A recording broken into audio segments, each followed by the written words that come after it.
आलू ना आलू ना बोले समस्त की कष्ट हो आलू ना बोले कि पके आज बन तरकारी बनैली खाली बो कहला मैंने बैगन अच्छी आलू ना आलू आने पड़े रेट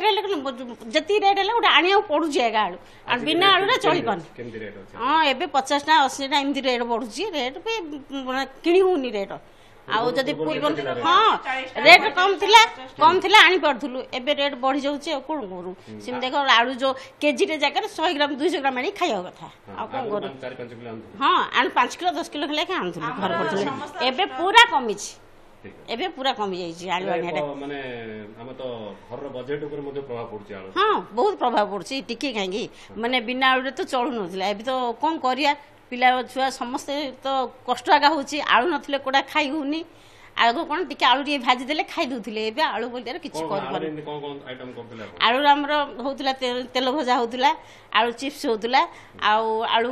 पके की बायण आलू पके महंगिया होतला इ सब दरकार आलू नथिले तरकारी हो एबे सेथरे आलू रे परिमाण कमी जाउची जो जगह तीनटा पके कथा से जगह गोटे पकउची आमर परी लोक जदि आनिया कष्ट हो जाउची आमर तो माने टिके लो बजेट जार इनकम डी कम थियो ताकू भी बहुत कष्ट होती आमे जानि परचु एबे भी जदि आमे हस्बैंड तिले आलू आनोली कहले टिके आखिरा डी लाल हे जाउची समस्त आगे आलू माने सफिशिएंट आलू रहउती यार खाइबा मजा लाउतिले एबे जो रेट देखि आमे क्वांटिटी भी कमे दउछु आलू रो एबे आमिष ऊपर भी ध्यान माने आलू रेट जेमिति आमिष रेट भी ता पाखा पाखी हे जाउची सेहि लागि टिके समस्त मनडा टिके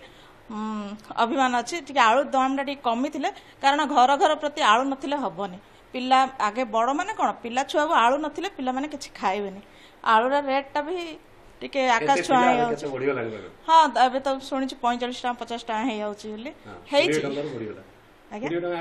हाँ 20-10 रे रहउतिला एबे 45-50 टा हे जाउची बहुत कष्ट होची आम मानक फैमिली जदी कष्ट होची अन्य मानक बहुत कष्ट होती एडा आगे दर कमेबा आवश्यक हाँ सियोर दर कमेबा तो आवश्यक तो कहउची ना